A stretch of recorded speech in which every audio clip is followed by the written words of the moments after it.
Afternoon. My name is Alesa, and I am here today with Jimmie. We are with Dynamic Independence, which is a center for independent living based here in Bartlesville. And today we're addressing some of the most common myths and misconceptions about disabilities.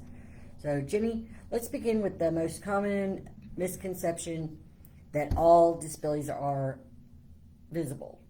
So that's a great first question, and it's a big myth. In fact, many people assume that if somebody has a disability, they hear the word disability, then they think it's something you can see. Somebody's using a wheelchair or some other kind of assistive device. But in fact, a large amount of the population of individuals who have disabilities have invisible disabilities. So that could be things like chronic illness or mental health issues. It could be things like people who have anxieties and depressions, diabetes, epilepsy, anything like that can be an invisible disability, something where you can look at somebody and not know right off that there is a disability that's there. Mm-hmm. But those disabilities can be just as challenging sometimes as maybe a physical disability, just in a different way. All disabilities are different and they affect individuals differently. So it's important to remember that. Right.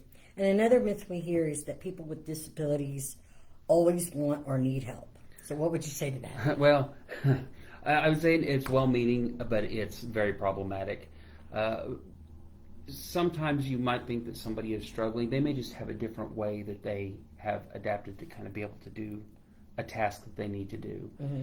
If you believe that somebody needs help or you feel like that you could be of assistance, the best thing that you can do is ask, hey, can I lend you a hand? Can I help you with that? And if they say, no, I don't need any help, or they say, I've got this, respect that answer that they give you and just go on about your day. They're people just like everybody trying to do their normal daily tasks and live independently as they can. So be respectful with whatever answer that you get. Right, and I know one of the first things I was ever told regarding that was that you can actually get somebody hurt. Yes. If you come up and help them without asking an individual who's blind, you should offer them your arm. Mm-hmm. If they ask them if they need help, and if they do offer their home, don't grab hold of them, right? Because you can startle them and cause throw them off balance. And you know, we talked about this with service animals and stuff before too. If an individual has a service animal, don't go up and grab a hold of that person or try to interact maybe with a service animal. Those types of things can also throw balance off or might get somebody hurt that way as well. Right. So another myth we hear is that people with disabilities cannot live independently. Well, I think that's just not accurate at all. And I think we know this, and I think anybody who's tuned in for any length of time, they know that too. Independence doesn't look the same for everyone. So for some people it might be using assistive devices, wheelchair, maybe they use a walker, something like that. Maybe they're blind and they have a cane, or they have a seeing eye dog, or they have different ways that they're able to navigate that. They can also have adaptive tools or personal care assistants that might travel with them or be with them on a regular basis. The key is that individual has a disability living independently is that they are directing their own life. They're making the choices themselves on what kind of supports they need or how much assistance they need or what accommodations that they might be requesting, and somebody else isn't dictating to them what's going on. They're still in charge of their own independence in their own life. Okay. And what about employers who think that it might be too expensive or difficult to hire someone with a disability? So I think this does individuals with disabilities a big disservice, and it's one of the bigger myths that's out there. People, oh, well, we can't hire somebody in a wheelchair because we're going to have to make all of these accommodations, or we're going to have to do this, it's going to cost us a lot of money. A lot of times, all the individuals need are things like barrier removal. That might be something as simple as moving a desk to a different location, or moving things that would normally be in the way of some sort of navigation out of the way. It goes for anybody who has a disability. Most of the time, things that are reasonable accommodations are free. They don't cost anything to do except for maybe moving something to a different location, or maybe adjusting the height of a desk, or there's a lot of different things out there. Making sure that there's an accessible parking spot. That's something that doesn't cost anything. So it just depends on what the accommodation is that's being requested. Now, if it's something that's a very large change and it kind of changes the way that business is done, or it's going to cost the business a lot of money, that might not be considered reasonable. But there are different laws and rules in place to define what that is.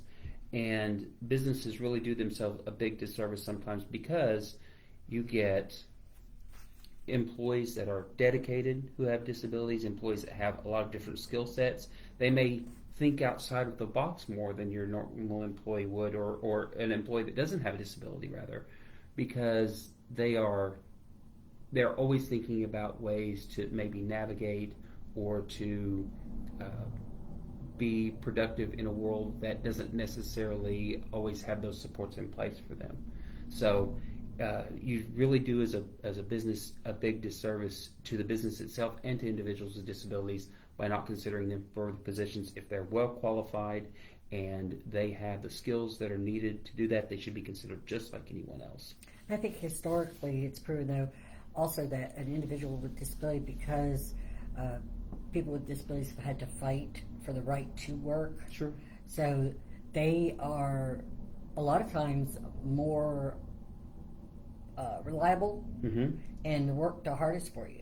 Absolutely. So, Absolutely. Is it true that people with disabilities are always struggling or unhappy or want to be fixed? No. So people with disabilities experience full range of human emotions, just like anybody else. They have joy, pride, there's frustration sometimes, there's excitement, there's sadness, just like anybody else. So while sometimes there's barriers, things like accessibility, having a disability does not define someone's overall quality of life or happiness. With the right supports in the community, any person can thrive, and that includes individuals who have disabilities as well. Okay, and here's a big one. If someone's in a wheelchair, does that necessarily mean that they absolutely cannot walk? So, oddly enough, that's a very common assumption. You see somebody in a wheelchair, oh my goodness, look at them, they can't get up, they can't walk, they can't do this. And that's not always true. People in wheelchairs have some ability, a lot of them, to be able to stand or maybe walk for short distances. A wheelchair can help them to conserve energy, maybe it's managing pain, or even navigate the world more safely. Like we said before, disability is kind of this spectrum of things, and mobility can vary greatly from person to person. I know that there are individuals who maybe have had an amputation, maybe they've had a leg amputated, something like that, and they may be able to walk with a prosthetic, but if they're going to be in a place where there's a lot of walking or there's large distance to go across, they might use a wheelchair to help them to be able to navigate that a little better on those long distances, because the more you walk, the more pressure it's putting in. So it's all up to the individual who has the disability, what they feel like that they need, but just because someone is in a wheelchair doesn't mean that they have zero mobility. Right. Now I want to talk about accessibility. Mm-hmm. So just because, if I'm a business owner or building owner, just because I have a ramp or an elevator, does that mean that my space is fully accessible?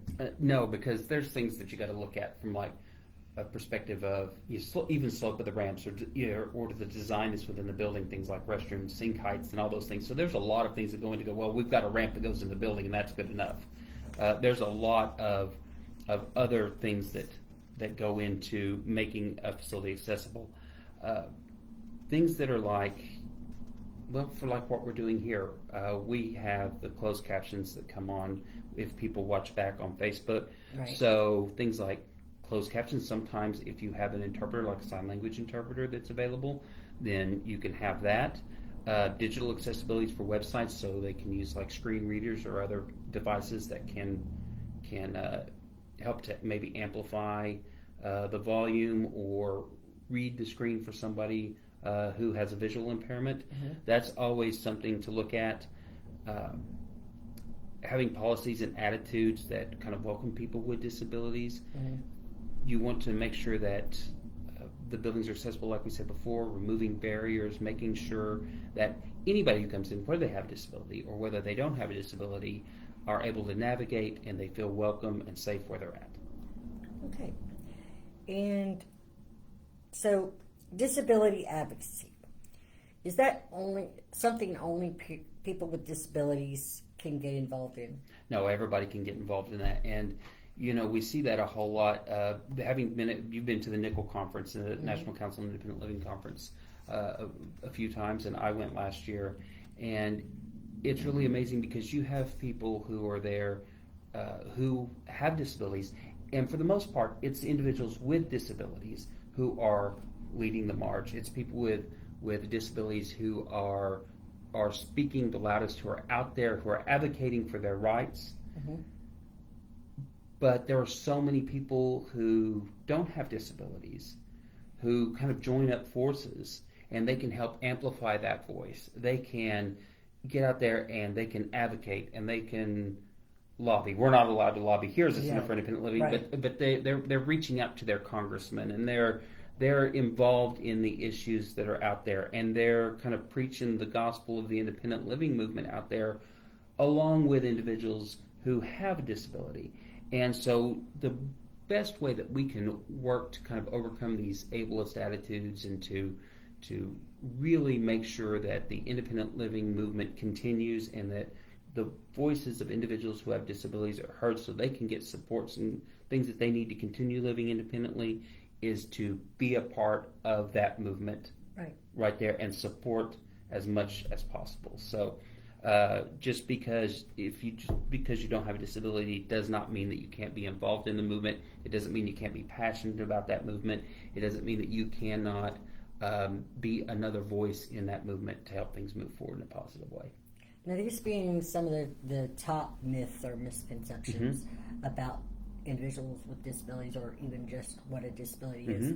But what would you hope, coming away from our discussion today, that would be the one myth that people would leave behind? So I think the idea that disability limits what a person can contribute, I think that's the biggest misconception that's out there, because you have a disability, you're not smart enough, you don't have the ability to get out there and do the things that individuals that don't have a disability don't. And all of that's just completely bunk. I mean, we have individuals who have more degrees than I can count on both hands who are brilliant minds out there who have disabilities. We have people who are out there who have disabilities who are working labor jobs in the workforce. We have because disabilities are so diverse in what they can be. Like I said, a lot of disabilities are invisible disabilities, and you've got people who are out there with disabilities that you don't know they have a disability, and they're out there going to work every day. They've got kids, they've got a family, they're doing everything any other person would do. And do they maybe need some extra support? Sometimes maybe they don't. Maybe they've learned to work with the disability that they have, and they've come up with a system that works for them. And sometimes people like us at Dynamic Independence, we can help things with independent living skills and getting people benefits and different things that they need like that. So anything that we can do to help assist, I think those types of things right there really lend to the fact that with the right kind of supports, anybody can be a leader, a decision maker. They can be out in the forefront. They can be doing anything despite having a disability or not having a disability. Right. A person with a disability is not less than. They're not somebody that needs to be fixed or pitied or really treated differently. Just treat it with respect. Right. Disability isn't a weakness. It's just a part of human diversity. It's part of who we are as a people. So people are people. Right. So I appreciate your perspective with us today, and this conversation has been incredibly informative. As a reminder, tomorrow, May 9th, is the last day to sign up for the upcoming adult and pediatric CPR training. And the training date will be next Tuesday at May 13th, and we'll add a link in the description. There's 2 classes, so the times would be depending on what you had registered for. And there's 2 classes, and then there's 2 levels. So one level you can pay a lower amount and you can just get the training, or if you pay the higher amount, then you are able to get a 2-year OSHA certified card that says that you are certified in CPR for adult and pediatrics. And a lot of folks need that for maybe their work, especially if they're a healthcare provider, nursing, home health, things like that. A lot of that times that's required. But if you're just looking to kind of refresh skills, maybe you've been through something like this before, where you've taken these kind of classes, and you just kind of want a refresher, you can always do that as well. It's very reasonable for just the training. It's $35. If you want the card, I think it's $95, or very close to that. And part of the donations come back and they help us here at Dynamic Independence.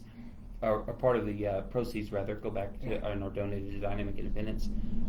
We had a class like this a few weeks ago, and it turned out very well. We had everybody who came in left with some good knowledge, and I believe everybody who came in got their certification card as well. So it worked out really well, and we're excited for Reinforcing Wishes, Emily with Reinforcing Wishes, to be back to do this class again next Tuesday. But it's a blended course, which means that register by tomorrow.